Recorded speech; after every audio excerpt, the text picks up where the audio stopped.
Acts chapter 20 verse 7. And upon the first day of the week, when the disciples came together to break bread, Paul preached unto them, ready to depart on the morrow, and continued his speech until midnight.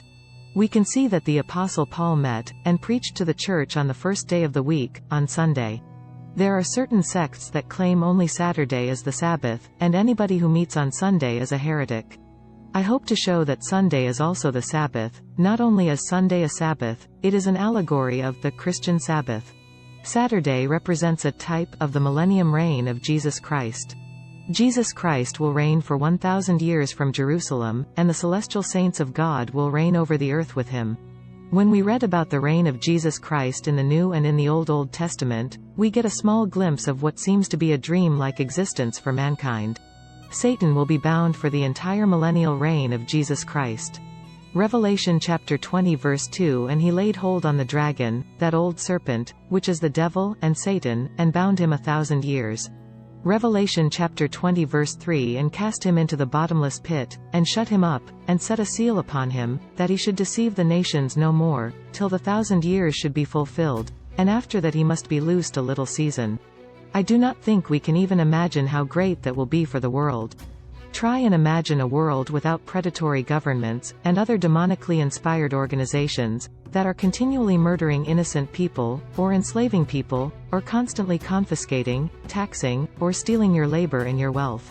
Micah chapter 4 verse 3. And he shall judge among many people, and rebuke strong nations afar off. And they shall beat their swords into plowshares, and their spears into pruning hooks. Nation shall not lift up a sword against nation, neither shall they learn war any more. Micah chapter 4 verse 4. But they shall sit every man under his vine and under his fig tree, and none shall make them afraid, for the mouth of the Lord of hosts hath spoken it.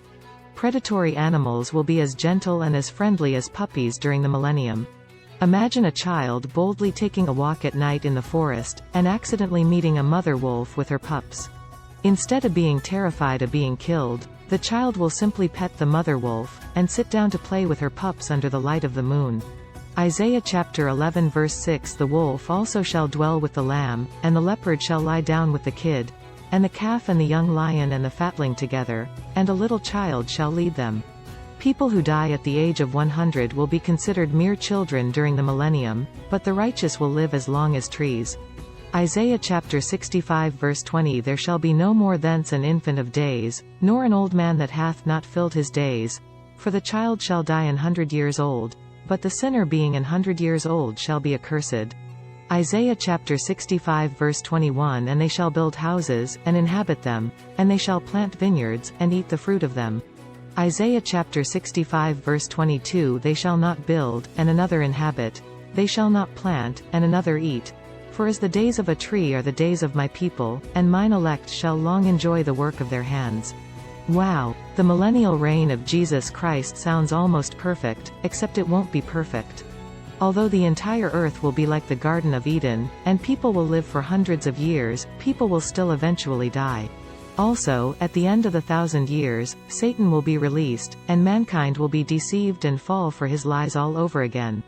Revelation chapter 20 verse 7. And when the 1,000 years are expired, Satan shall be loosed out of his prison. Revelation chapter 20 verse 8. And shall go out to deceive the nations which are in the four quarters of the earth, Gog and Magog, to gather them together to battle, the number of whom is as the sand of the sea. However, after the millennium, the seventh day, there will be an eighth day. Satan and all his followers will be judged once and for all, and it will be the last day. Death and time will be no more. God will dwell with his children forever and ever.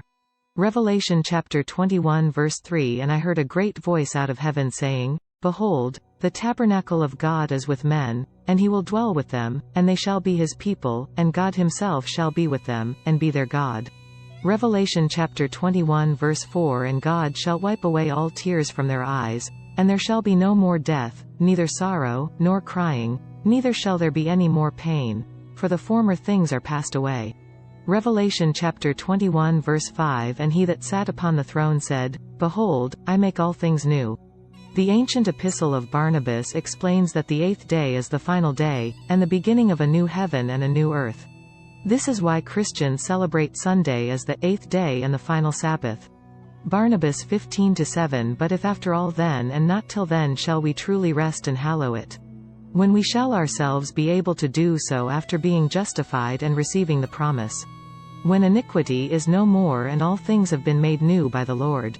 We shall be able to hallow it then, because we ourselves shall have been hallowed first. Barnabas 15-8 Finally he saith to them, Your new moons and your Sabbaths I cannot away with. Ye see what is his meaning, it is not your present Sabbaths that are acceptable unto me, but the Sabbath which I have made. In the which, when I have set all things at rest, I will make the beginning of the 8th day, which is the beginning of another world. Barnabas 15-9 Wherefore also we keep the 8th day for rejoicing, in the which also Jesus rose from the dead, and having been manifested ascended into the heavens. Our Lord Jesus Christ performed many great and mighty miracles while he was alive, but his greatest miracle occurred after he died. On the first day of the week, the 8th day, he rose from the grave. Death could not hold him. Jesus promised that all that believed in him would also be resurrected, and also have eternal life. John chapter 11 verse 23 Jesus saith unto her, Thy brother shall rise again. John chapter 11 verse 24 Martha saith unto him, I know that he shall rise again in the resurrection at the last day. John chapter 11 verse 25 Jesus said unto her, I am the resurrection, and the life. He that believeth in me, though he were dead, yet shall he live. John chapter 11 verse 26 And whosoever lives and believes in me shall never die. Believe thou this? Therefore, a believer in Jesus Christ can boldly face death, and many believers in ages past have boldly, and even joyfully, went to their deaths. We also see that circumcision is also an allegory of the 8th day. Leviticus chapter 12 verse 2 Speak unto the children of Israel, saying, If a woman have conceived seed, and born a man-child, then she shall be unclean 7 days. According to the days of the separation for her infirmity shall she be unclean. Leviticus chapter 12 verse 3 And in the 8th day, the flesh of his foreskin shall be circumcised. If you have been a Christian for any length of time, you understand that there is a constant struggle with your flesh. In other words, we must be continually applying the washing of the Word to our life and our circumstances. We cannot afford to kick back in a hammock, on a beach somewhere, and sip on fruity drinks with little umbrellas. By faith, we know that one day God will put off our terrestrial flesh, and give us a celestial body. Colossians chapter 2 verse 11 In whom also ye are circumcised with the circumcision made without hands, in putting off the body of the sins of the flesh by the circumcision of Christ. We will never have to struggle with being weary, or being sick, or being a sinner outside the will of God ever again. The Feast of Tabernacles also foreshadows the 8th day Sabbath. The 7th day, or Saturday, is not mentioned. The Lord commands that the first day and 8th day, both the same day, should be kept as a Sabbath of the 7th month. Leviticus chapter 23 verse 34 Speak unto the children of Israel, saying, The 15th day of this 7th month shall be the Feast of Tabernacles for 7 days unto the Lord. Leviticus chapter 23 verse 35 On the first day shall be an holy convocation. Ye shall do no servile work therein. Leviticus chapter 23 verse 36 7 days ye shall offer an offering made by fire unto the Lord. On the 8th day shall be an holy convocation unto you. And ye shall offer an offering made by fire unto the Lord. It is a solemn assembly, and ye shall do no servile work therein. Leviticus chapter 23 verse 37 These are the feasts of the Lord, which ye shall proclaim to be holy convocations, to offer an offering made by fire unto the Lord, a burnt offering, and a meat offering, a sacrifice, and drink offerings, everything upon his day. Leviticus chapter 23 verse 38 Beside the Sabbaths of the Lord, and beside your gifts, and beside all your vows, and beside all your freewill offerings, which ye give unto the Lord. Leviticus chapter 23 verse 39 Also in the 15th day of the 7th month, when ye have gathered in the fruit of the land, ye shall keep a feast unto the Lord 7 days. On the first day shall be a Sabbath, and on the 8th day shall be a Sabbath. During the Feast of Tabernacles, the children of Israel dwelt in temporary tabernacles and they celebrated the fall harvest. All of their hard labor for the previous year was finished, and it was time for them to enjoy the wine, the olive oil, and all the sweet fruits that ripen in the fall. It was also a time to recognize that life here in this present age is temporary, and we also dwell in temporary shelters. The older we get, it becomes more and more obvious that our fragile bodies are not meant to last. Although our time on earth is full of much sorrow and suffering, we can comfort ourselves with the knowledge that it is only temporary. We must labor to enter into God's final rest. According to the Bible, there were 2 harvests, a spring harvest and a fall harvest. God will also have 2 resurrections. Revelation chapter 20 verse 4, And I saw thrones, and they sat upon them, and judgment was given unto them. And I saw the souls of them that were beheaded for the witness of Jesus, and for the word of God, and which had not worshipped the beast, neither his image, neither had received his mark upon their foreheads, or in their hands, and they lived and reigned with Christ 1,000 years. Revelation chapter 20 verse 5, But the rest of the dead lived not again until the 1,000 years were finished. This is the first resurrection. Revelation chapter 20 verse 6, Blessed and holy is he that hath part in the first resurrection. On such the second death hath no power, but they shall be priests of God and of Christ, and shall reign with him 1,000 years. I don't know about you, but I don't want to miss out on the first resurrection. God is about to harvest a great company of souls. There will also be another great harvest of souls at the end of the millennium. We, who were born at this time of history, may be able to be involved in both of these great harvests of God. We have a very stark choice in front of us. We can either choose light, life, and love, or we can choose darkness, death, and selfishness.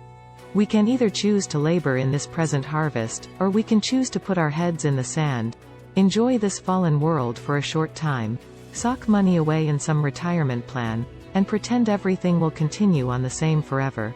Jude chapter 1 verse 17, But, beloved, remember ye the words which were spoken before of the apostles of our Lord Jesus Christ. Jude chapter 1 verse 18, How that they told you there should be mockers in the last time, who should walk after their own ungodly lusts. Jude chapter 1 verse 19, These be they who separate themselves, sensual, having not the Spirit. As Christians, we should be looking forward to the 8th day even more than the 7th day.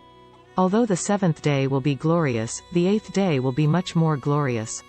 1 Kings chapter 8 verse 66, On the 8th day he sent the people away, and they blessed the king, and went unto their tents joyful and glad of heart for all the goodness that the Lord had done for David his servant, and for Israel his people. We have glimpses of the millennium in the Old Testament, and compared to the days we live in now, it will be like night and day. If we are faithful, we will be allowed to enter into the 8th day one day early, and reign with Jesus Christ for 1,000 years before the arrival of eternity. Nehemiah chapter 8 verse 17, And all the congregation of them that were come again out of the captivity made booths, and sat under the booths, for since the days of Jeshua the son of Nun unto that day had not the children of Israel done so. And there was very great gladness. Nehemiah chapter 8 verse 18, Also day by day, from the first day unto the last day, he read in the book of the law of God. And they kept the feast 7 days, and on the 8th day was a solemn assembly, according unto the manner.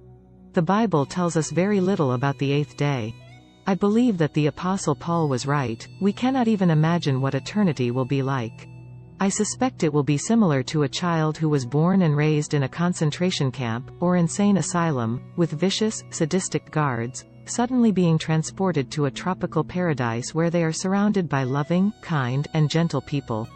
1 Corinthians 2-9, But as it is written, Eye hath not seen, nor ear heard, neither have entered into the heart of man, the things which God hath prepared for them that love him. 1 Corinthians 2:10, But God hath revealed them unto us by his Spirit. For the Spirit searches all things, yea, the deep things of God.